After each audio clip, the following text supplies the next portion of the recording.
Several of you have been wondering why I never released a video about what went wrong with The Last Jedi, and the reason why is pretty simple, because The Last Jedi is awesome. Hello guys, what's up? JJAG3 here, and today we're going to be looking at a video by Austin McConnell. It's his video about The Last Jedi, and it's got some pretty weird, not weird, but just bad points in it in defense of The Last Jedi, and it's kind of, he makes a really bad argument, and it's unusual coming from him because usually his content's really good, but this video was pretty bad. So yeah, let's get into it. yes, if The Last Jedi taught us anything, it's that faux movie critics and opportunistic fanboys will stop at nothing to create the most sensational, over-the-top clickbait articles possible if they know there's some advertising revenue to be made. Austin, what are you saying? Are you saying that people who disliked The Last Jedi only did it for money? People who made videos only did it for money? Or are you just talking about how YouTube works? I don't know, but there are a lot of people who actually disliked the movie for valid reasons, myself included, and we didn't just dislike it because we want to get money. I've not gotten any money for disliking it. There's just a lot of problems with the movie. In between the original and prequel trilogies, fans had to rely on expanded universe materials, usually in the form of novels or comic books. The former were notoriously hit or miss. Yeah, true. A lot of the books were kind of hit and miss, but a lot of the good ones were really good. There's the Thrawn trilogy, the X-Wing series, which even sparked games and other things surrounding Rogue Squadron.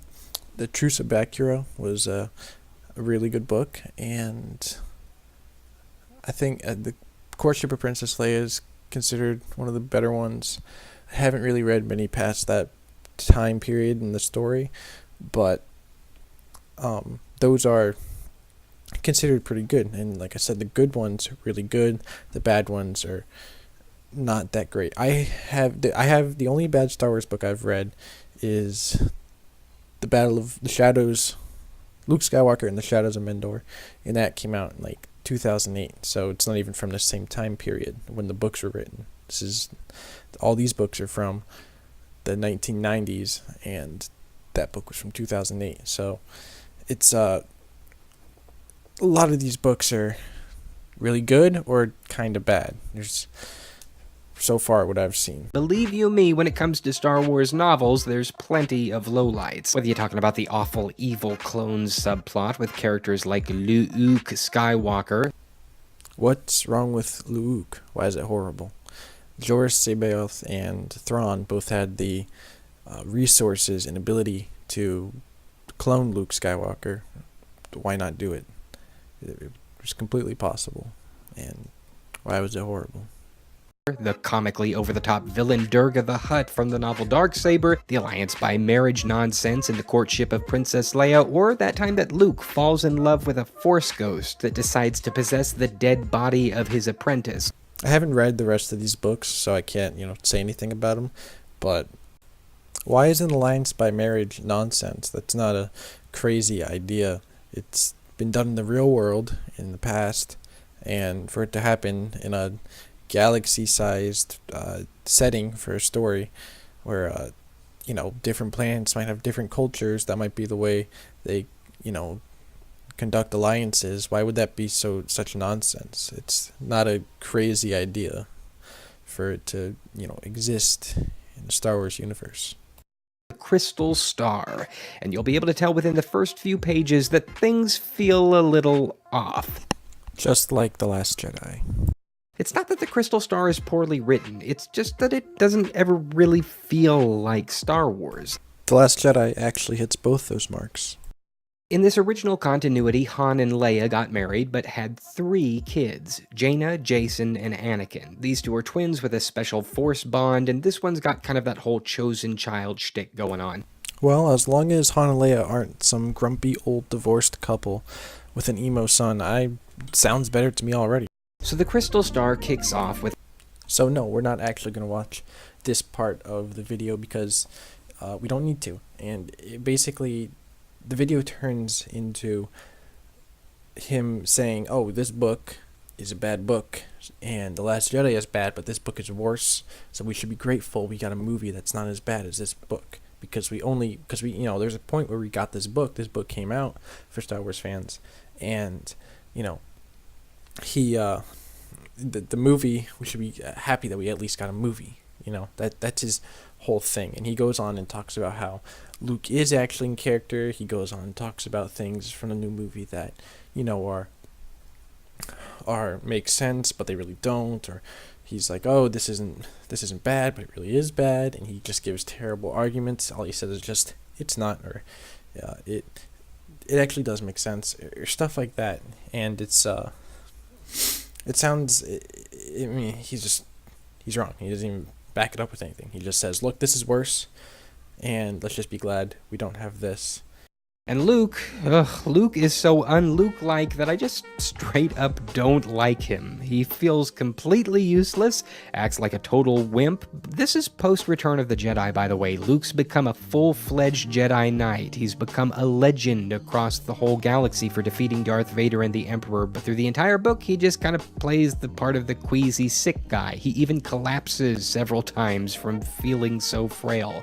I mean, the book cover sets him up to look intimidating, but once you actually crack it open, he's anything but. See, and this is the first example of what I'm talking about. The first half, of this clip, it sounds like he's talking about the Last Jedi Luke, and then once you get further into it, you realize, oh, he's talking about the Luke from the Crystal Star, and you can't really tell a difference besides the sick and queasy part. You can just replace that with cowardly, grumpy old man. It's the exact same character, and I don't know, I haven't read the book, so I don't know if the book's character, like, interpretation of Luke is just as bad or worse, but I know The Last Jedi's is really, really, really bad, and it is disrespectful to the character. So this blindness he has, you might be wondering, hey, why are you going so hard on this guy? He doesn't make, like, bad videos or say bad things or any of this stuff, but just he's so blind what he's saying, the way he talks about Luke in this book, and he doesn't even realize it's almost the exact same, like, character. Even The Force Awakens and, like, the posters from The Last Jedi set him up to look super, real cool and intimidating, and then through the whole movie he just ends up being this grumpy old depressed man who doesn't care about his sister or the rebellion or his best friend getting killed. So it's just crazy how Austin doesn't see the similarities between the book and the movie. Oh, you think that Holdo's secret plan in the movie didn't make sense? Try making sense out of a book that has an interdimensional Star Trek blob trying to create a rift in the universe from something called Anti-Force. I don't have to try making sense out of the Golden Star Trek blob, because I don't need to understand that The Last Jedi was a bad movie. Now, Holdo, the reason she didn't make sense was because she wasn't telling the top fighter pilot guy who was in charge of all the other ones. He was like the head guy, Poe, I forget his rank. She wasn't telling him the plan, and sure, he got demoted, but I mean, Leia trusted him, and they didn't really have time for, like, following everything by the book. So, she should have just told him what was going on. Plus, she knows he's a impulsive person, and by her not telling him, like, her plan, she should have known he was going to take it into his own hands to save the ship, and try and devise another plan to do it. And she should have seen that coming, and it just wouldn't make sense why she wouldn't tell him if she knew that stuff about him and his rank and all that. What's that? You thought that the Kanto Bright Casino side plot was pointless and didn't really make sense time-wise? Imagine spending a third of a book reading about Jaina and Jacen Solo. Once again, I don't need to imagine the Jaina and Jacen subplot. That's why I cut off the video right there. To understand why Kanto Bite was not needed. They must have both been bad parts of the story. That must have been a bad part of the book, and that was a bad part of the movie. The whole Kanto Bite scene, it took up time focusing on Finn, who turned into a giant goofball in between the movies, which is only like an hour or so. of, in universe time, and I'm saying his character changed. And you also follow Rose, who is just annoying and served no purpose in the story, because she was only there for the Kanto Bites subplot. If that part wasn't in the movie, she would have had no purpose. And it was pointless because they went to the planet to find Master Codebreaker, and they couldn't get to him. And the whole idea of it was kind of silly. Like, he was supposed to always be there at that one spot wearing the exact same clothes no matter what. Kind of like a NPC character from a video game. Like, you'll always find him in this one spot. It's kind of, what if he just wasn't at that table that day? Or like, what if you got sick? Or, something. But besides that, they can't get him, and they get sent to jail for parking violation, and they end up beating up Codebreaker there. It just happens to be in the same cell as them, and he just leaves. He just breaks out of jail. Was he waiting for somebody to need his services so he could break out and then kind of run away from them, but then pick them up when they need him? I mean, was that his plan? Like, it didn't really make sense. Then they get to the Supremacy, and they get caught because he double crosses them for more money. I guess there must have been a bounty on their heads or something, but he double crosses them for whatever reason, and the Supremacy ends up getting destroyed anyways. And their whole goal, Finn and Rose's whole goal was pointless. It didn't serve any point for the movie, and I really don't care what Jason and Jaina Solo did, and the Crystal Star, because that's this totally separate thing. The Last Jedi sucks whether or not that book came out or not. It's not connected.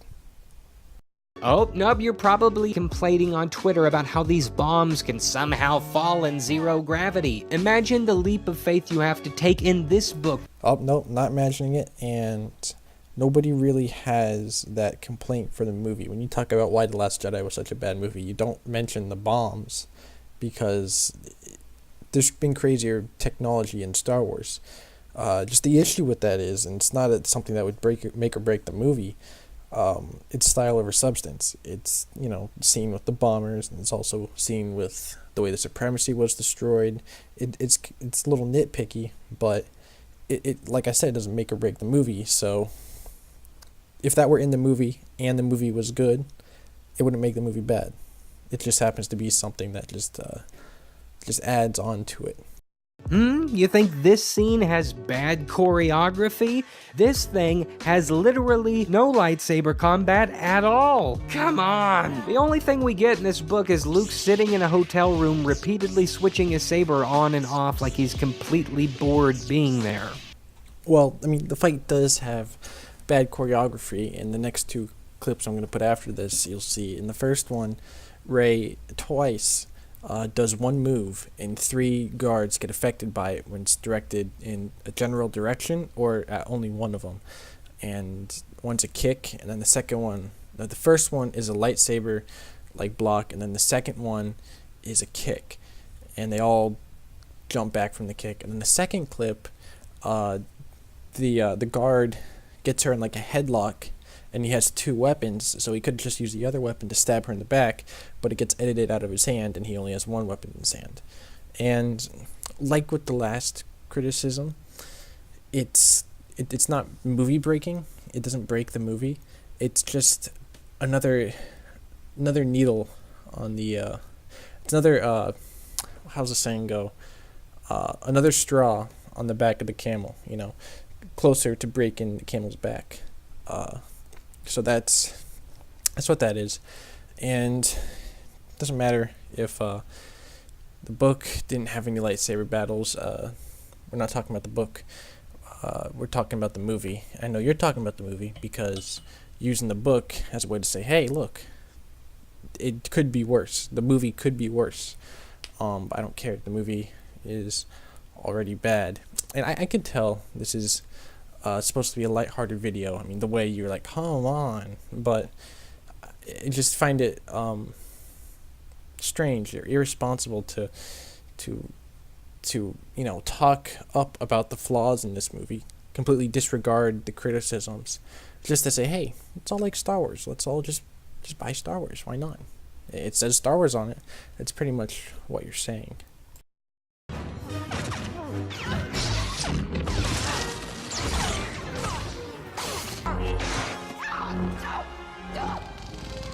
You're allowed to not like this thing, or this thing. You're allowed to have your own opinions on films, books, TV, whatever. But can we stop with this over-the-top, everything is the worst ever-ism that's so popular on the internet?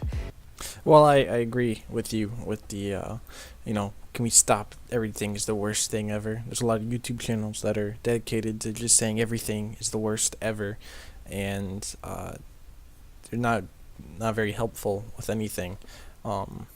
But if something is the worst thing ever, I think it should be called out for that.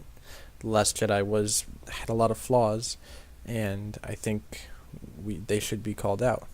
When I first started Really Weird, my entire channel got filled with the same lame comment about how The Force Awakens was terrible, that J.J. Abrams ruined everything, and that the movie was an exact copy of A New Hope, and that Disney was too afraid to try anything new with the franchise. And then when The Last Jedi dropped, the exact same people filled my comment section with the complete inverse argument that The Last Jedi was terrible, and that Rian Johnson ruined everything, and this movie tried to do so many new things that it felt like a totally different franchise? Which way do you want to have it? You see, what J.J. Abrams did was he made like a remake, pretty much, of A New Hope. He just swapped out the characters for new characters. There's really nothing different to it. It's pretty much the exact same film. But Rian Johnson, he took everything that made Star Wars and he flipped it on its head, or he just totally threw it away, or he disrespected it. And, they both did such extreme things. People just wonder, why can't we get a Star Wars movie that's right in the middle? If you notice, Rogue One and Solo are both better well received than either of these movies. And it's because they're different, but they stick true to Star Wars. Even Solo, even though it didn't do as well financially, once people actually started looking at it, they were like, hey, it's not that bad. It's not as bad as we thought. So these spin-off movies are doing better, being more well received than the sequel movies, and I think there's something to be said there, or to be acknowledged. This kind of relentless cynicism is driving people away from fan bases. It's polarizing the movie makers and the movie goers, and it is a surefire way to always have a bad time. I agree. A lot of people do get turned away from Star Wars because they see how invested the fans can get with what gets released and all that.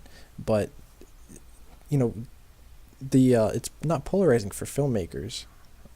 Now, some people have declined directing a Star Wars film because they're afraid it will ruin their career, which that's a valid concern. You're right. It is a little polarizing, but for like J.J. Abrams, Rian Johnson, or even the president of Lucasfilm, Kathleen Kennedy, even though she's not a filmmaker, they have all been super disrespectful towards Star Wars fans, and there shouldn't be any sympathy for those guys, because they're kind of being rude to the people that make them money. But other filmmakers, you're right, that it is a lot of directors have declined making a Star Wars movie because they're afraid, like I said, it'll ruin their careers. Alright, here's the point. This is what I'm trying to say. Star Wars is a vast franchise that spans multiple mediums, and we're living in the most exciting time to be a fan. So let this be a cry of one fan in the void. Be good to each other. There is so much to be happy about. Why not just enjoy the show? Would you really rather the show stop? I don't know about you, but I sure wouldn't. And believe you me, I don't want to go back to just getting one of these each year. You feel me? Well, what you're basically saying is just, this is the most exciting time to be a Star Wars fan because of all the new movies and all the new stuff coming out.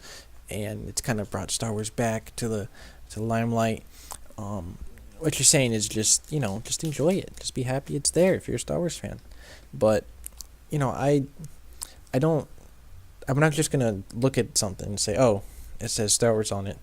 Let me just take this and consume it and say that's good because it's Star Wars. It has Star Wars logo on it."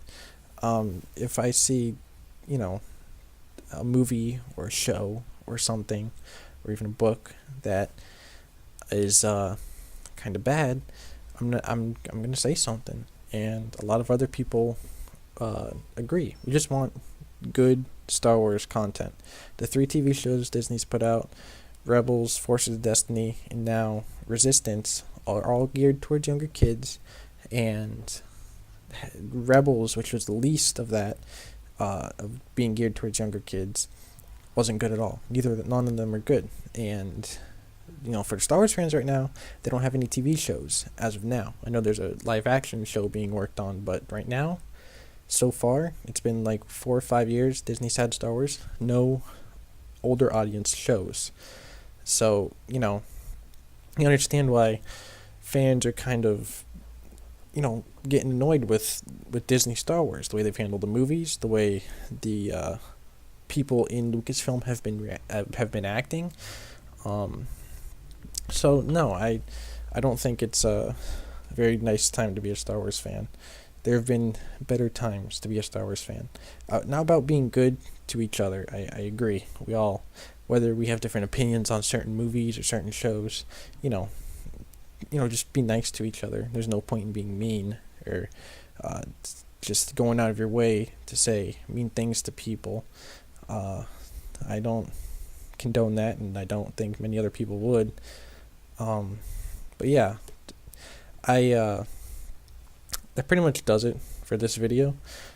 This is the first video in this style of like reacting to a video.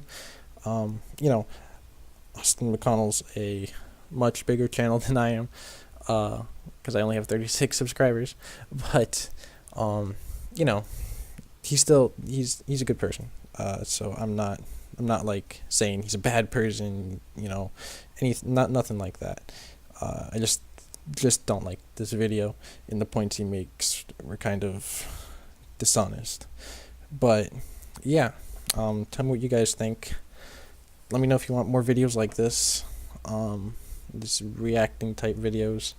And yeah, see you guys next time.